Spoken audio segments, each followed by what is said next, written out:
Enfim, o jogo começou. Eu já deixei bem claro que agora não dá mais para fugir. Começou a CPMI de 8 de janeiro, ao mesmo tempo que rola a CPI do MST. Essa também pode atingir de cheio o governo Lula. Enfim, o que poderemos esperar a partir de então? Bora analisar isso juntos? Seja muito bem-vindo a mais um editorial. Eu sou o Dr. Sandro Gonçalves e é sempre um prazer poder estar aqui com você. Hoje começou a CPMI, enfim, depois de tantas narrativas, de tantos atrasos, começou. E Arthur Maia efetivamente foi nomeado e vai presidir a comissão. A Elisiane Gama será a relatora dos atos. A Elisiane Gama, que é da base do governo. O Randolfo Rodrigues também divulgou nomes indicados para ocupar os cargos de vice-presidente da comissão. Enfim, a narrativa da esquerda, ela vai ser contra Bolsonaro, tentando articular com que Bolsonaro seja o responsável pelos atos do dia 8. Já a oposição vai bater em cima, mostrando que a responsabilidade é do governo e vai utilizar muito aquelas filmagens do G Dias. Eu já deixei claro uma coisa para vocês, então... conforme eu disse agora, matéria do Valor Econômico, na CPMI de 8 de janeiro, governistas miram Bolsonaro e oposição foca em Gonçalves Dias. Aliados do governo ainda discutem qual o momento oportuno para convocar o ex-presidente. E sim, há a possibilidade do ex-presidente Bolsonaro ser convocado para a CPMI, o que eu acharia maravilhoso. Porque uma coisa é certa, Bolsonaro sabe dialogar bem a linguagem do povo que o elegeu. Bolsonaro sabe muito bem discursar e vai poder expor ali onde ele estava, o que ele fez. Nem no Brasil ele estava. Então, assim, eu acredito que Bolsonaro vai quebrar a narrativa de qualquer vínculo em relação aos atos do dia 8 de janeiro. Também nós podemos citar o Marco Aurélio de Mello, que é ex-ministro do STF, que deixou bem claro, falou, olha... que vocês estão querendo jogar essa culpa para cima de Bolsonaro? Bolsonaro estava fora do país, nem aqui estava incomunicável. Vocês estão jogando essa pecha e essa culpa para o Bolsonaro? Ele fez o que o governo também fez. Deixou acontecer. Ele não estava aqui, ele não fez nada para impedir, mas não fez nada para acontecer. E aí, o governo também fez isso, só que com uma diferença. O governo tem obrigação de agir. Bolsonaro? Não. Bolsonaro não, ele é ex-presidente. Então, nessa linha de raciocínio, o governo responde por crime sim, por prevaricação. E Bolsonaro? Qual o crime seria dele de não mandar o povo parar? Ele era um cidadão comum, tinha acabado o mandato dele. Qual a responsabilidade que eles podem jogar em cima de Bolsonaro? Então, a narrativa da direita é muito mais forte que a narrativa da esquerda nesse caso. Muito mais forte. Uma matéria da Jovem Pan aqui para vocês também. Randolph escolhe a suplência na CPMI de 8 de janeiro para evitar desgaste com o eleitorado. Nem o eleitorado do Randolph já está indo bem em relação à atuação do Randolph. Pesquisa feita pela equipe do líder do governo Lula no Congresso, entre os eleitores amapaenses, mostra que sua aprovação caiu pela metade após o término dos trabalhos da CPI da Covid-19. Ou seja, é tiro no pé participar de uma CPI que não tem apoio popular, participar contra a opinião pública.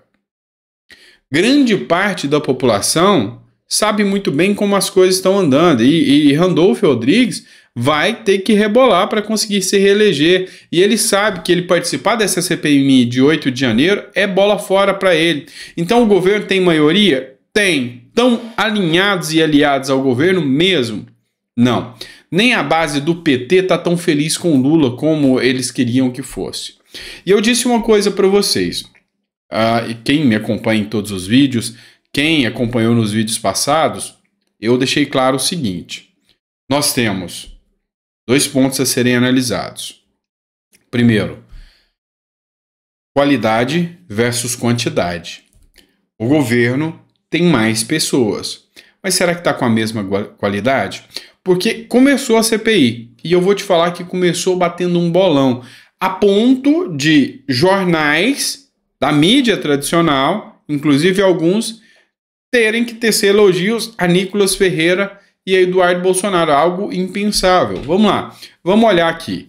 Eduardo Bolsonaro participou nessa quinta-feira, dia 25, da primeira sessão da CPI de 8 de janeiro, para apurar ataques às sedes dos três poderes. Em seu discurso, o parlamentar questionou a prisão de golpistas e falou sobre a banalização do nazismo. Essa banalização, ela não é conveniente a ninguém. A internet está em um clima onde quem discorda de mim é nazista, banalizando o nazismo, afirmou.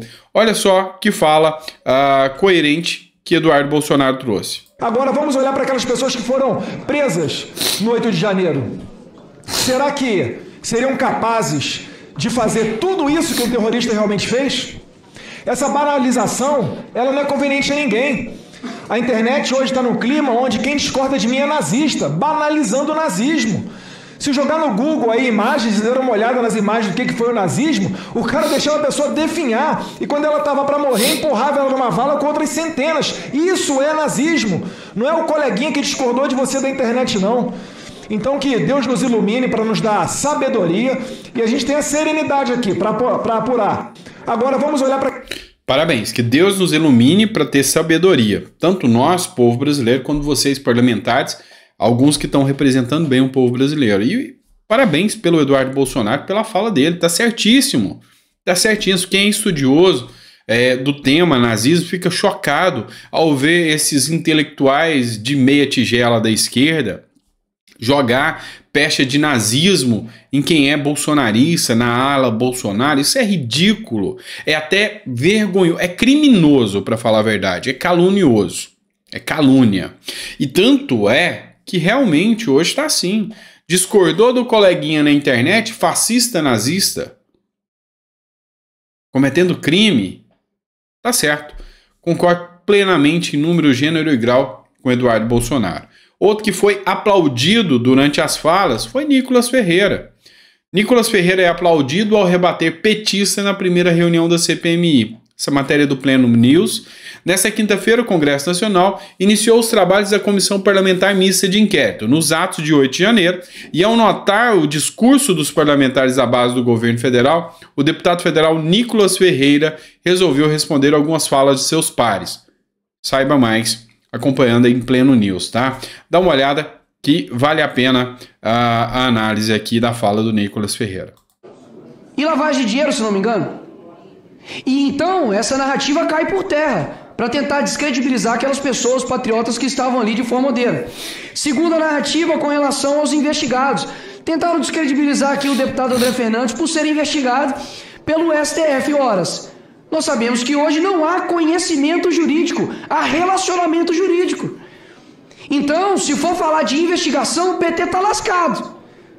Porque só no governo de transição são 67 que estão investigados.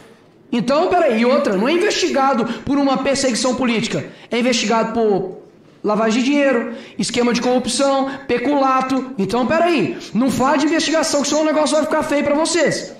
A terceira narrativa, de que os eleitores do dia 8, de alguns deputados, estavam nos atos do dia 8, dizendo que se tem eleitor lá, aqui o deputado não pode nem estar aqui, e inclusive deve ser condenado. Se for levar essa mesma narrativa, presidente, o PT também está lascado. Porque se for considerar os crimes que o PT cometeu, o Lula é o primeiro então a ser condenado novamente. Porque se o político responde pelo crime do seu eleitor, então realmente a coisa fica complicada. Agora, a gente precisa levantar aqui uma outra narrativa, que é com relação aos terroristas. Se no dia 8 tiver alguém com o currículo de um César Batiste, se tiver com o currículo ali do Nicolás Maduro, do Hugo Chávez, a gente vai condenar, se tiver ali essa exceção. Mas muitos inocentes ali não têm o currículo, ou se não, né, porque o Lula não tem currículo, o ditador não tem currículo, tem ficha criminal. Tiver a ficha criminal dessas pessoas, a gente vai condenar. A gente não vai fazer igual o Lula que vai virar amigo. Para concluir, presidente, porque vai finalizar meu tempo. A gente não vai se tornar amigo. Então quero deixar aqui bem claro que foram vocês que levantaram somente 5 narrativas no primeiro dia do CPMI. E diferentemente de que muitos da esquerda, ninguém levantou questões técnicas, eu quero deixar uma questão técnica aqui, presidente, de que quando eles nos acusam de que nós vamos fazer tumulto, horas, os 4 últimos anos ficaram nos chamando de genocidas, terroristas, fascistas, negacionistas, homofóbicos, transfóbicos, e agora estão pedindo para nós não causarmos tumulto. Falar a verdade é causar tumulto? Se for, eu realmente vou causar tumulto. E a oposição também vai causar tumulto. Então tumulto é isso. E por fim, fiz aqui requerimentos de 4 convocações, 4 requisições de imagens e um pedido da íntegra da CPMI do DF. Isso sim é fazer oposição de verdade técnica. Obrigado, presidente. É isso aí. Eu falei que qualidade às vezes supera a quantidade, não é isso? Então, assim, a gente vai ter que ver muita coisa ainda nessa CPI. A gente vai ter respostas que a população espera e é isso que eu efetivamente aguardo. Combinado? Grande abraço a todos. Muito obrigado por ter ficado até o final. Se ficou até o final, coloca aí no comentário. Fique até o final. Te agradeço. Obrigado. E eu vou trazer aqui toda a cobertura da CPMI dos atos do dia 8 de janeiro. Essa foi só o começo. Abraço.